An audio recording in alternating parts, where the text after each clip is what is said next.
যে কোনো প্রকারের সেহের ও জাদু, কালো জাদু, আইন বলা হয় বদনজর, আর হাসাদ মানে হলো হিংসা।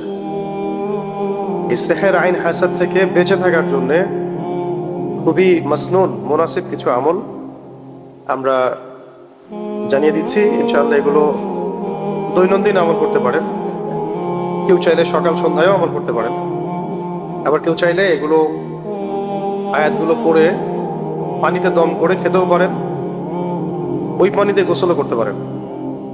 এবং সেখানে আরো ভালো হয় যদি 7টা বড়ই পাতাকে পিষে বেটে দেওয়া হয়, এটা চিকিৎসা। নাকি এমনিতে আমার অভিজ্ঞতা থেকে বলা যে যদি নিয়মিত এগুলো পড়াও হয় সকালে সন্ধ্যায় বা রাতে, এমনি আয়াতগুলো পড়া হয়, পড়ে দম করা হয় গায়ে, বা মাসাহ করা হয়, বা পানিতে ফু দিয়ে পানি খেয়ে নেওয়া হয়, এতেও ইনশাআল্লাহ আল্লাহ চাইতো সমস্ত ফিতনা থেকে হেফাজতে থাকবেন ইনশাআল্লাহ। বা কেউ যদি ফিতনা করতেও চায় ইনশাআল্লাহ কাজ হবে, কাজ হলেও সাময়িক হবে। ঠিক আছে, এটা একটা অসুস্থতার মতোই। যে কোনো অসুস্থতা সারতে যেমন সময় লাগে, এটা সারতে একটু সময় লাগতে পারে। তাই বলে হতাশ হওয়া যাবে না, চেষ্টা চালিয়ে যেতে হবে। এর আগে প্রথমে শর্ত হচ্ছে 1 নাম্বার যে খালেস ভাবে আল্লাহর কাছে তওবা করা। খালেস ভাবে আল্লাহর কাছে তওবা করা, রিজিকটা হালাল করার চেষ্টা করা, আল্লাহর দিকে রুজু হয়ে যাওয়া, মানে আল্লাহর দিকে নিজেকে রুজু করে ফেলা। হ্যাঁ, আল্লাহ পাকের উপর রুজু করা। 4 হলো আল্লাহর উপর তাওয়াক্কুল করা, ভরসা করা। 5 নাম্বার হচ্ছে আমাদের সমাজে যে কবিরাজ, তারপরে যে তান্ত্রিক এগুলো থাকে, এদের শরণাপন্ন ভুলেও না হওয়া। ওখানে গেলেই আপনি মুসিবতে পড়বেন, আরো সমস্যায় পড়বেন, এবং কুফরিও হয়ে যেতে পারে, ওখানে শিরক হয়ে যেতে পারে। এগুলো করবেন না। আরেকটা জিনিস যেটা আমরা না চাইতেও করে ফেলি, বা চেষ্টা করার পরে হয়তো আমরা দূরে থাকতে পারি না, সেটা হলো অনলাইন ফিতনা। এইটা থেকে 100% পরহেজ থাকার চেষ্টা করা উচিত। আমি নিজেকেও বলছি, আপনাদেরকেও বলছি। এটাই মনে হয় সবচেয়ে বড় সমস্যা। এমনিতে একটা মানুষের চোখ লাগা, বদনজর লাগা, সেহের করা একক ব্যাপার। এটা হচ্ছে একটা পুরো মানে শয়তানের একটা দল আপনার পিছনে লেগে যাবে। ঠিক আছে, আর ইবলিস শয়তান এবং তার দল দুর্বল, এটা মনে রাখবেন। ইবলিস শয়তান এবং তার দল দুর্বল, মানুষ শয়তান এবং তার দলবল শক্তিশালী। মানুষ যখন শয়তানের রূপ ধারণ করে, তখন এই মানুষ শয়তান ইবলিসের চাইতে বেশি শক্তিশালী। আর এই মানুষ শয়তানদের চাইতে শক্তিশালী হলো দূষিত নফস। দূষিত নফস, যার নফসের মধ্যে দূষণ আছে, তার জন্য মানুষ শয়তানেরও প্রয়োজন নাই, জিন শয়তানেরও প্রয়োজন নাই। তো আমরা এই পয়েন্টগুলো নিয়ে পরে কথা বলবো, যে নফসের দূষণ কিভাবে দূর করা যায়, মানুষ শয়তান থেকে কিভাবে বাঁচবো, জিন শয়তান থেকে কিভাবে বাঁচবো। আপাতত আমি প্রথমে কিছু কোরআনের আয়াত বলে দিচ্ছি, যেগুলো আমরা নিয়মিত পড়ার চেষ্টা করবো। এই নিয়মিত পড়াটা কিন্তু বাধ্যতামূলক না, কিন্তু আমরা যদি পড়ি তাহলে নিরাপদ থাকবো। এবং দৈনন্দিন একটু কোরআন তেলাওয়াত হয়ে গেল, প্রত্যেক হরফে তো 10 নেকি হবেই, অন্তত পক্ষে 10 নেকি হবে ইনশাআল্লাহ। তেলাওয়াত যারা জানি না অবশ্যই শিখবো, যে কোনো ভাবেই হোক শিখতে হবে। এখানে শেখেন বা বাসায় শেখেন বা অনলাইনে শেখেন বা কোনো ওস্তাদের কাছে অবশ্যই শিখতে হবে। এটা ফরজ, নিজের উপর ফরজ করে নেওয়া। আর অজু অবস্থায় থাকার চেষ্টা করা, সবসময় অজুর হালতে থাকার চেষ্টা করা। মাজুর, হ্যাঁ, অজু চেষ্টা করবে তারা থাকার জন্য, যদি ভেঙে যাবে। ঠিক আছে, পবিত্র থাকার চেষ্টা করা, কাপড় পবিত্র রাখার চেষ্টা করা। যে বাসায় আছে সেই বাসার মধ্যে ছবি মূর্তি না রাখা, ছবি মূর্তি এগুলো না রাখা। মিউজিক মারাত্মক সেহেরের একটা মাধ্যম। মিউজিকের সাথে যারা সম্পৃক্ত আছে তারা সেহেরগ্রস্ত হয়ে যেতে পারে, জাদুগ্রস্ত হয়ে যেতে পারে। এটা খুব সহজে। আর যারা এমন হয় যে মিউজিক ছেড়ে দিয়েছে, একসময় হয়তো কেউ শুনতো বা জড়িত ছিল, ছেড়ে দিয়েছে, তারাও অনেক সময় ভুক্তভোগী হয়। এটা হচ্ছে শয়তানের মাধ্যম মানুষকে পাওয়ার, বাগে পাওয়া। নেশা, একটা হচ্ছে মাদক নেশা। নেশাদার দ্রব্যের সাথে যারা সম্পৃক্ত সেহেরগ্রস্ত হয়ে যাবে, জাদুগ্রস্ত হয়ে যেতে পারে। ডক্টরের কাছে গেলে বলবে মানসিক সমস্যা, মানসিক সমস্যা না, এটা সেহের আইন হাসাদ হয়েছে। ওই সেহের আইন হাসাদের মধ্য দিয়েই মানসিকভাবে সে ভারসাম্যহীন হয়ে গেছে। এগুলো মেয়েদের মধ্যে আরো অনেক বেশি লাগে। চলাফেরা বাইরে করলে, অসুস্থ অবস্থায় থাকলে, নাপাক অবস্থায় থাকলে, এই সময়গুলোতে মনে হয় যেন ইবলিসের দলবল ওদেরকে উপর আসার করে, পুরো ভারসাম্যহীন আচরণ করা শুরু করে এই সময়গুলোতে। এগুলো খুবই মানে কেয়ারফুল থাকার বিষয়। যদিও আসলে এগুলোতে আমি ব্যক্তিগতভাবে এত বেশি কেয়ারফুল কখনোই ছিলাম না, এখন যতটা কেয়ারফুল আমি। এর আগেও বহুবার আমি এসবের শিকার হয়েছি, শারীরিক নির্যাতন, মানসিক নির্যাতন, রাষ্ট্রীয় মোশানল, অনেক কিছুই হয়েছে। কিন্তু সেহের আইন হাসাদ এগুলো যে এত ক্ষতিকর সেটা আমার ধারণাও ছিল না কখন। আল্লাহ পাক যেন আমার মতো আপনাদের সবাইকে হেফাজত করেন, এবং কেউ যেন এসবের ফিতনায় কোনো ক্ষতিগ্রস্ত না হয়, আমরা সবার জন্য দোয়া করি। তো এগুলোর মধ্যে প্রথম যে আমলটা করতে হবে, যে এই কাজগুলোর পর যে ফরজ ওয়াজিবগুলো ঠিকঠাক মতো আদায় করতে হবে। ফরজ ওয়াজিব অন্তত ঠিকঠাক মতো আদায় করা, এবং যে সময়গুলোতে দোয়া কবুল হয় সেই সময়গুলোতে দোয়া করা বেশি। আবার বলছি, যে সময়গুলোতে দোয়া কবুল হয় এই সময়গুলোতে বেশি বেশি দোয়া করা।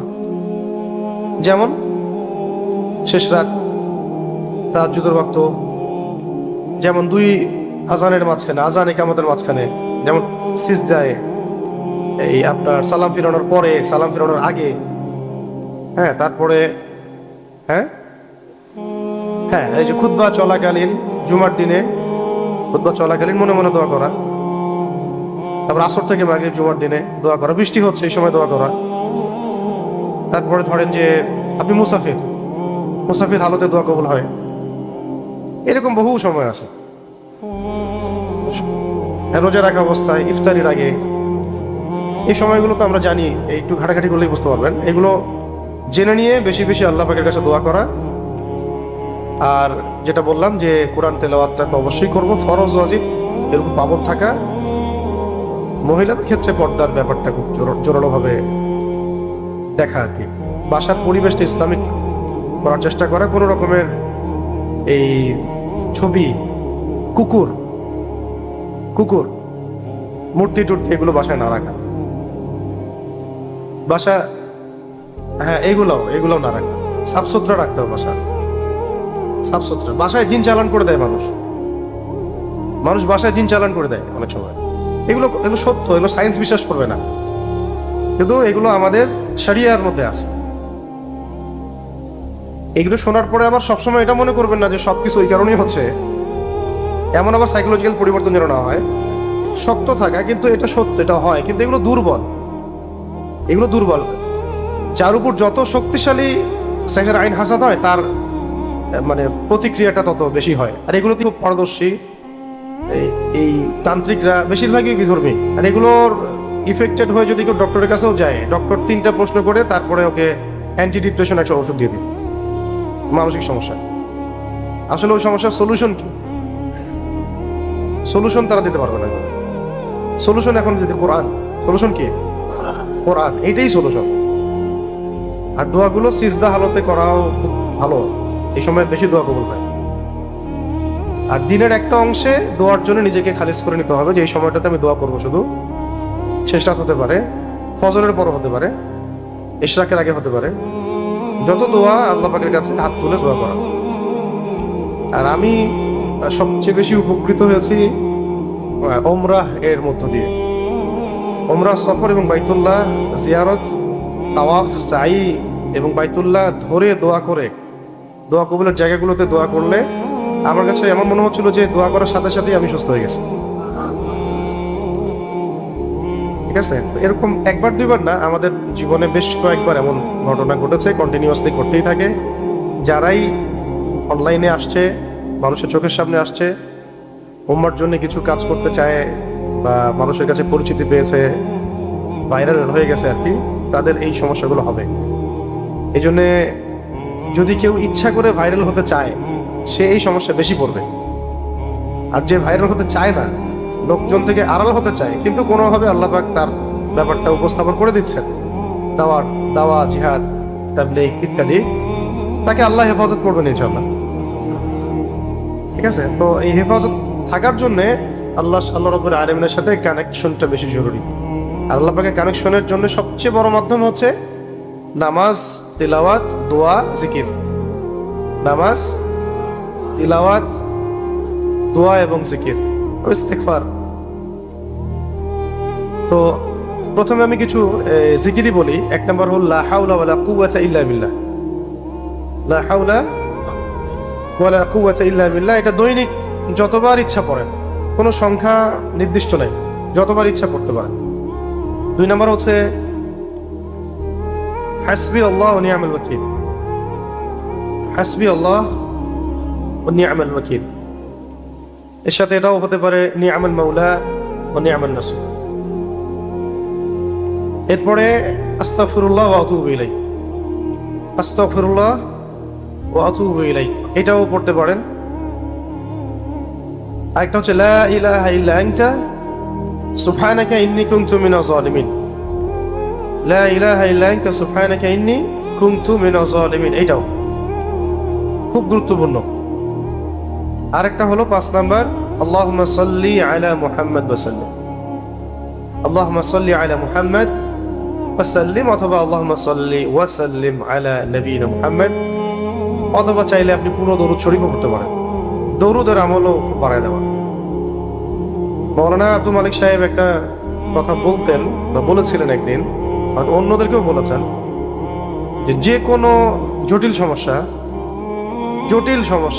জটিল কোনো হাজত, জটিল কোনো মাকসাদ, যেটা মনে হচ্ছে আপাত দৃষ্টিতে অসম্ভব, খুব কঠিন, অসম্ভব, এটার জন্য একটা আমল আছে। এই আমলটা খুব কম মানুষই করতে পারে, আমিও করতে পারি নাই জীবনেও। তো আমলটা জেনেছি, জানাই দিলাম আপনাদেরকে, যদি আপনারা পারেন তো করবেন। যে কোনো হাজত, হালাল বৈধ যে কোনো হাজত, মাকসাদ বা যে কোনো সমস্যা থেকে নিষ্কৃতি, কঠিন সিচুয়েশন থেকে বের হওয়া, এইগুলোর জন্য একটা আমল বলা হয়েছিল আমাকে একদিন। সেটা হলো 1000 রাকাত নামাজ পড়া। কত রাকাত? 4 করে হোক, 2 করে হোক, 1000 রাকাত নামাজের নিয়াত করে পড়তে থাকে। তো আমি 1000 রাকাত, 1000 রাকাত পড়তে হবে না, হয়তো কারো 50 রাকাতেই হাজত পূরণ হয়ে গেছে, কারো 100 রাকাতে হয়ে গেছে। আর যদি শয়তানি কোনো বিষয় হয়, শয়তান নিজেই বলবে বাবা নামাজ পড়িস না, তাও এটা নিয়ে নে। হ্যাঁ, কারণ শয়তান তো চাচ্ছে না যে সে আল্লাহর নৈকট্য পাক। এটা হচ্ছে ওই আয়াতের একটা ব্যাখ্যায় আসে, ওয়াস্তাঈনু বিস-সাবরি ওয়াস-সালাহ, তোমরা ধৈর্য এবং নামাজের মধ্য দিয়ে আল্লাহর সাহায্য চাও। 1000 না পারি, আমরা কিছু তো নিয়াত করতে পারি, 100 রাকাত পড়বো, হ্যাঁ, গ্যাপ দিয়ে হতে পারে। আমার সময় এমন হয় যে ঠিক আছে আমরা 50 জন মিলে 1000 রাকাত পড়ি, আসেন, এমনও হয় অনেক সময়, হতে পারে। তো এই আমলগুলো আছে, আরো বেশ কিছু আমল আছে। এগুলোর তো জিকিরগুলো বললাম। এখন লিখেন যে আমাদের কোরআনের আয়াত এবং সূরাগুলো কোনগুলা। 1 নম্বর হচ্ছে সূরা ফাতিহা। 1 নম্বর, এটা 1 বার পড়তে পারেন, 3 বার পড়তে পারেন, 7 বার পড়তে পারেন, যতবার ইচ্ছা। সূরা ফাতিহা খুবই উত্তম একটা শিফা, আরোগ্য। 2 নম্বর হল সূরাতুল বাকারা এর শেষের 3 আয়াত। সূরা বাকারার শেষের 3 আয়াত। এরপরে আছে সূরা বাকারার আয়াত নাম্বার 254, 55, 56। 254, 255, 256, মানে আয়াতুল কুরসির আগের আয়াত, পরের আয়াত এবং মাঝখানে আয়াতুল কুরসি। এরপরে আছে সূরা আলে ইমরান এর শেষের 10 আয়াত। সূরা আলে ইমরান শেষের 10 আয়াত। এমনিতে সূরা বাকারার শেষের 3 আয়াত রাতের বেলা পড়া গুরুত্বপূর্ণ আমল, সারা রাতের ইবাদতের জন্য যথেষ্ট হয়। আর সূরা আলে ইমরানের শেষ 10 আয়াতও নবী সাল্লাল্লাহু আলাইহি ওয়াসাল্লাম রাতের বেলা পড়তেন। লিল্লাহি মুলকুস সামাওয়াতি ওয়াল আরদ, এখান থেকে একবারে ইয়া আইয়ুহাল্লাযীনা আমানু ইসবিরু ওয়া সাবিরু ওয়া রাবিতু ওয়াত্তাকুল্লাহা লাআল্লাকুম তুফলিহুন, এটা। এরপরে আছে সূরা, এটা খুব স্ট্রং, খুবই কার্যকর, সেটা হলো সূরাতুল কাহফ এর প্রথম 10 আয়াত। সূরা কাহফের প্রথম 10 আয়াত 4 নম্বর সূরা কাহফের শেষের 10 আয়াত। সূরা কাহফের শেষের 10 আয়াত। এরপরে আছে সূরাতুল ইয়াসিন। সূরাতুল ইয়াসিন এটা এত গুরুত্বপূর্ণ একটা আমল যে আল্লাহ পাকের বড় বড় বুজুর্গরা কখনো এই আমলটা ছাড়তেন না। প্রত্যেক দিন তারা ফজরের নামাজের পরে সূরা ইয়াসিন পড়তেন। সকালবেলা আমল করার জন্য খুব গুণ আছে। রাতে আমল করার একটা হাদিস আছে, যদিও জয়ীফ, আমল করা যায়। আমলের বিষয়গুলোতে জয়ীফ হাদিস আমলযোগ্য, বুঝতে পারছি কি? এগুলো আমলের ব্যাপার, এগুলো আমলই বিষয়। সেখানে এগুলো দুর্বল বর্ণনা, কিন্তু এমনি মুনাসিব খুব। তো এটা হচ্ছে কোরআনের হৃদয়, ঠিক আছে? এবং এটা হাজত পূরণ হয়ে যাবে ইনশাআল্লাহ। চলে আসেন। হ্যাঁ না, আমি আপনাদেরকে বলবো যে পুরো কোরআন আগে তেলাওয়াত শিখে নেবেন, তারপরে আপাতত শুনতে পারেন, আপাতত তেলাওয়াত শুনতে পারেন, কিন্তু পুরো তেলাওয়াত শিখতে হবে। এবং এটা বাংলা দেখে থেকে পড়া যাবে না। এভাবে ইয়া সিন ওয়াল কোরআন কিভাবে পড়বেন বাংলা দিয়ে? কোরআন বলে ফেলবেন, উচ্চারণ তো হইল না। আলিফ লাম মিম এটাকে কিভাবে বাংলা দিয়ে লিখবেন যে যালিকাল কিতাবু লা রাইবা ফীহি, এটা তো হইল না উচ্চারণ। হবে উচ্চারণ? আরবি শিখতে হবে। আরবি শেখাটাকে, মানে আরবি শেখা কয়েকটা স্টেজ আছে। একটা তো আপনি আরবি সাহিত্যে পারদর্শী হয়ে যাচ্ছেন, আরবি ভাষায় পারদর্শী হয়ে যাচ্ছেন। একটা হলো কোরআনের ব্যাকরণ শিখছেন, কোরআনের তিলাওয়াত শিখছেন।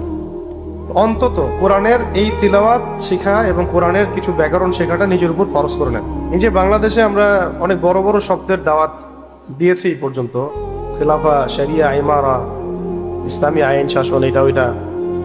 তো সত্যি কথা বলতে এখন এই 10 বছর পরে এসে আমি বুঝতে পারতেছি যে এগুলো অনেক দূরের কথা, এগুলো অনেক দূরের পথ বাংলাদেশের জন্য। ইল্লা মাশাআল্লাহ, আল্লাহ চাইলে হইতে পারে। বাংলাদেশের জন্য এটা অনেক দূর কি বাত মনে হচ্ছে।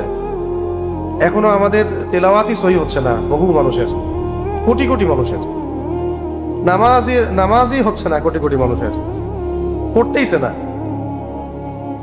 যাকাত নাই সমাজে, হ্যাঁ, আদব নাই। আদব যেটা থাকে, ইসলামে একটা আদব, আখলাক। আমি তো দেখলাম যে সমাজে ম্যাক্সিমাম মানুষ তালাকেরই মাসালা জানে না। ওই সময় আমি খিলাফা কায়েম করতে যাচ্ছি, কি মুসিবত! যে সমাজে মানুষ সিম্পল একটা মাসালা জানে না, ওযু, গোসল, নামাজের আহকাম, আরকান, এটা তো সিম্পল মাসালা। তো আমার এখন ভাইদের প্রতি নাসিহা যে বিয়ের আগে তালাকের মাসালা জানা দরকার। মানে বিয়ে করার আগে তালাকের মাসালাগুলো জেনে নিতে হবে, ঠিক আছে? কয়টা বলছে? একটা সূরা ফাতিহা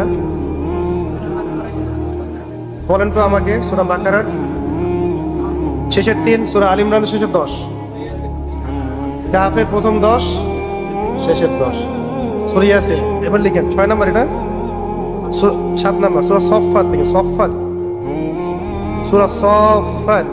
দুটো সূরা আছে এমন, একটা সফ, একটা সফফাত। এটা বলছে সফফাত, সূরা নাম্বার 37, 37।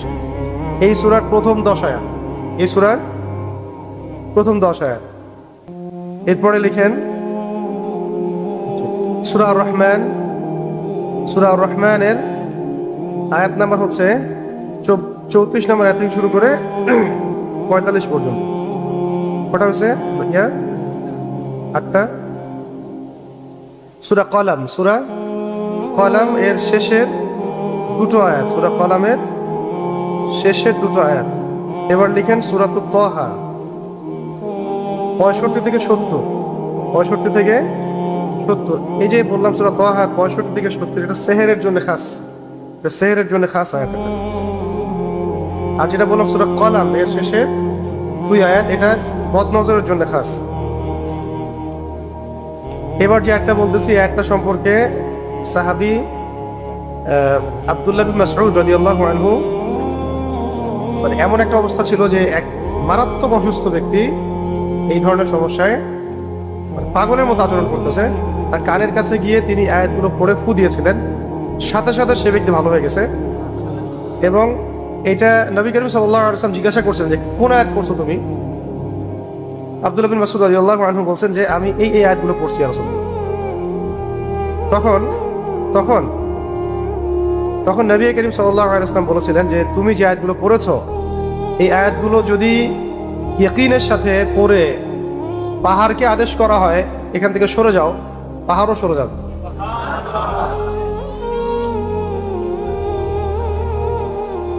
হ্যাঁ হ্যাঁ, বলছিলাম যে এক ব্যক্তি যিনি অসুস্থ ছিলেন তাকে আব্দুল্লাহ বিন মাসউদ রাদিয়াল্লাহু আনহু চিকিৎসা করছিলেন এবং এই আয়াতগুলো পড়ে তিনি ফু দিয়েছিলেন, সে সুস্থ হয়ে যায়। তখন নবী করিম সাল্লাল্লাহু আলাইহি ওয়াসাল্লাম বলেছিলেন যে তুমি কোন আয়াতগুলো পড়েছো? তখন তিনি যখন এই আয়াতগুলোর কথা বললেন, এটা সূরাতুল মুমিনুন, সূরা মুমিনুন, ক্বাদ আফলাহাল মুমিনুন এই সূরার মধ্যে আছে।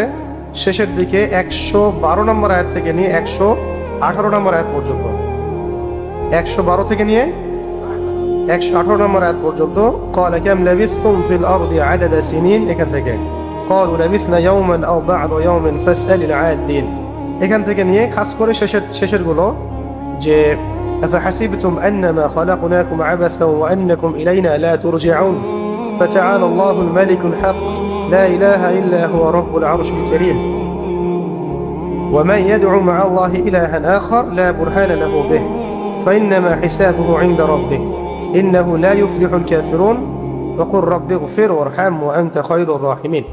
এই আয়াতগুলো যখন তিনি জানালেন ইয়া রাসূলুল্লাহ আমি আয়াতগুলো পড়েছি, নবীজি বলেছিলেন যে এই আয়াতগুলো এত শক্তিশালী, যদি ইয়াকিনের সাথে ঈমানের সাথে আয়াতগুলোকে পড়ে পাহাড়কেও বলা হয় এখান থেকে সরে যাও বা আরো সরে যাও।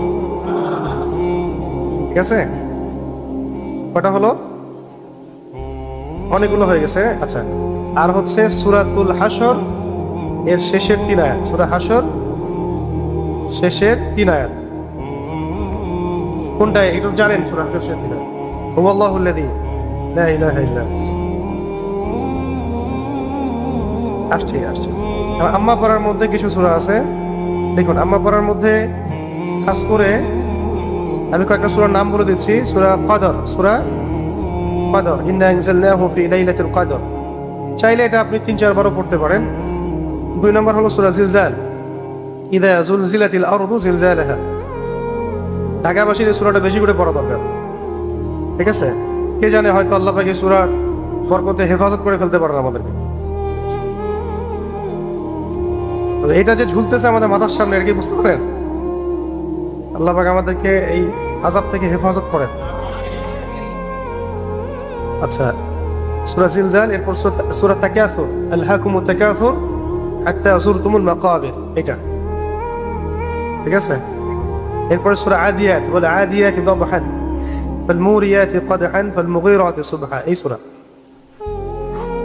বুঝছে? এখানে কয়টা বললাম? সূরা কদর, জিলজাল, তাকাসুর, আদিয়াত। সূরা আলাম নাশরাহ লাকা সাদরাক, সূরা আলাম নাশরাহ লাকা সাদরাক এবং সূরা ফিল, আলাম তারা কাইফা ফাআলা রাব্বুকা বিআসহাবিল, হ্যাঁ এই দুটা সূরা আলাম নাশরাহ লাকা সাদরাক আর সূরা ফিল, আলাম তারা কাইফা ফাআলা রাব্বুকা বিআসহাবিল ফিল। এরপরে সূরা কাফিরুন থেকে সূরা নাস, ছেড়ে দাও সূরা কাফিরুন থেকে সূরা নাস। ঠিক আছে, কতগুলো হয়েছে? এইগুলো, এই আয়াতগুলো, সামনে যে জিকিরগুলো বললাম এইগুলো নিয়মিত যদি আমরা করতে পারি ইনশাআল্লাহ, আল্লাহ চাইতো আমাদের নিজেদের ব্যক্তি জীবন, পারিবারিক অন্যান্য সমস্যাগুলো থেকে, সন্তান, সংসার, অন্য যে কোনো অসুস্থতা, ওয়াসওয়াসার রোগ বা জিনগ্রস্ততা বা জাদুগ্রস্ততা আল্লাহ চাইতো কেটে যাবে ইনশাআল্লাহ। এটা হলো সেলফ রুকিয়া, এটার জন্য কারো কাছে যেতে হবে না। নিজেরাই আমরা দৈনিক যখন একটা সময় পাবো ফজরের পরে আয়াতগুলো পড়ে নিব, পড়ে সামনে যদি আমাদের একটা মানে সবাই তো পানি খাই সকালবেলা, জগ থাকে, সেখানে যে পানিগুলো থাকবে ওখানে দম করব, ওই পানিটাই সারাদিন আমরা খেতে পারি। আর যদি জামজামের পানি হয় আরো বেশি ভালো। নির্দিষ্ট কোনো সময় নেই, ওযু অবস্থায় যে কোনো সময় পড়া যায়। সকালে, রাতে, সবচেয়ে ভালো সময় হলো শেষ রাত, তাহাজ্জুদের ওয়াক্ত হলো সবচেয়ে ভালো সময়। আর আমার কাছে মনে হয় ফজরের পরের সময়টাও অনেক ভালো সময়। ঠিক আছে, এই কাজগুলো করি ইনশাআল্লাহ। উসমান দুষ্টামি করেন। আচ্ছা, কেউ কি লিখছো সুন্দর করে? তাহলে সুন্দর করে লিখে গ্রুপে দাও, গ্রুপে দেবেন, টাইপ করে দেবেন।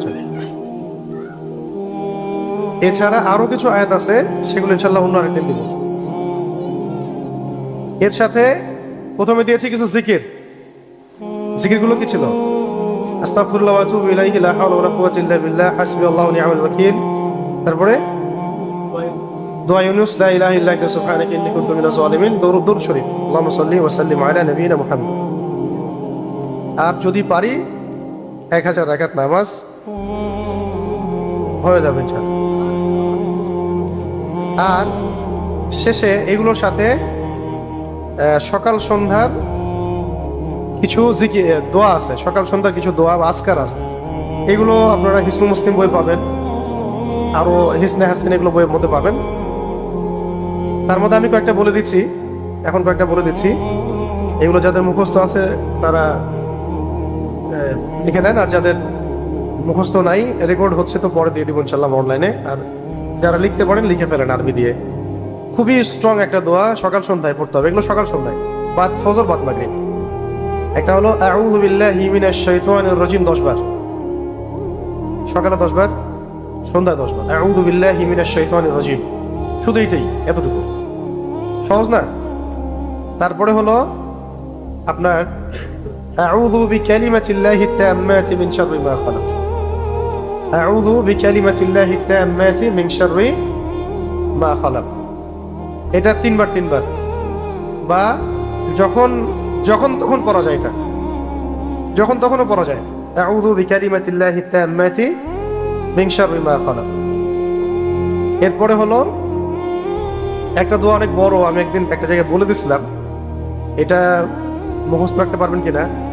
আউযু বিকালিমাতিল্লাহি তাম্মাতিল্লাতি লা ইউজাউযুহুন্না বাররুন ওয়ালা ফাজির। এটা বড় দোয়া আছে। মিন শাররি মা ইয়ানজিলু মিনাস সামাই ওয়া মা ইয়া'রুজু ফিহা ওয়া মিন শাররি মা যারাআ ফিল আরদি ওয়া মা ইয়াখরুজু মিনহা ওয়া মিন শাররি ফিতানিল লাইলি ওয়ান নাহার ওয়া মিন শাররি তাওয়ারিকিল লাইল ইল্লা তাওয়ারিকা ইয়াতরুকু বিখাইরিন ইয়া রাহমান। বেশি বড় এটা, তবে এটাও হিসনুল মুসলিম সহ অন্যান্য জায়গায় আছে। ঠিক আছে, এটাও করতে পারেন। এই দোয়াটা একটা বড় ফজিলত আছে। একবার ইবলিস তার পুরো বাহিনী, ব্যাটালিয়ন নিয়ে আমাদের নবী সাল্লাল্লাহু আলাইহি ওয়াসাল্লামকে আক্রমণ করতে চাইছিল আর কি। তখন জিবরাইল আলাইহিস সালাম এসে আমাদের নবীজিকে বলেছিলেন যে আপনি এই দোয়াটা পড়েন। এই দোয়াটা পড়ার ফলশ্রুতিতে ইবলিস আর তার পুরো ব্যাটালিয়ন নবী সাল্লাল্লাহু আলাইহি ওয়াসাল্লামের কোনো ক্ষতি করতে পারেনি। এছাড়া 4 নম্বর হলো বিসমিল্লাহিল্লাযী লা ইয়াদুররু মা ইসমিহি শাইউন ফিল আরদি ওয়ালা ফিস সামা ওয়া হুয়াস সামিউল আলিম। এই হলো 4টা। এর মধ্যে সহজ তো 3টা। একটা হলো আউযু বিল্লাহি মিনাশ শাইতানির রাজিম, এরপরে ওই যে বললাম আউযু বিকালিমাতিল্লাহি তাম্মাতি মিন শাররি মা খালাক। আরেকটা হলো বিসমিল্লাহিল্লাযী লা ইয়াদুররু মা ইসমিহি শাইউন ফিল আরদি ওয়ালা ফিস সামাই ওয়া হুয়াস সামিউল আলিম। মনে রাখতে পারবেন না, এই জন্য একদিনও সব দিতে চাচ্ছি না, আরো অনেক আছে, আরো দিব। এগুলোই আমল করেন, এগুলো আগে মুখস্থ করেন, পরের তালিমে আমাকে আবার মনে করাই দিয়েন ইনশাল্লাহ। আবার পড়া যাবে, পড়া যায়, এটা ভালো আমল, পারলে পড়বেন অবশ্যই। ফরজ না, নফল আমল। এগুলো প্রসঙ্গক্রমে বলে ফেললাম যে আমরা সেহের, আইন, হাসাদ বা যে কোনো রকমের অনাকাঙ্ক্ষিত যে ক্ষতিগুলো, এগুলো থেকে বাঁচার জন্য এই আমলগুলো করব। সকালে, সন্ধ্যায়, যদি পারি 2 বেলা, না পারলে অন্তত 1 বেলা, অথবা যখনই ইফেক্টেড মনে হবে তখনই করা যায়। এগুলো করা যায়, পরে দম করা যায়, অন্যকেও দম করা যায়, নিজেকেও করা যায়। তারপরে পানিতে দম করে সেই পানি খাওয়া যায়। আবার ওই 7টা বড়ই পাতা পিষে ওই গোসলের পানিতে দিয়ে এই আয়াতগুলো পরে দম করে গোসল করলে সাথে সাথেই ভালো হয়ে যাবে। এমনও মনে হবে যে সাথে সাথেই ভালো লাগতেছে।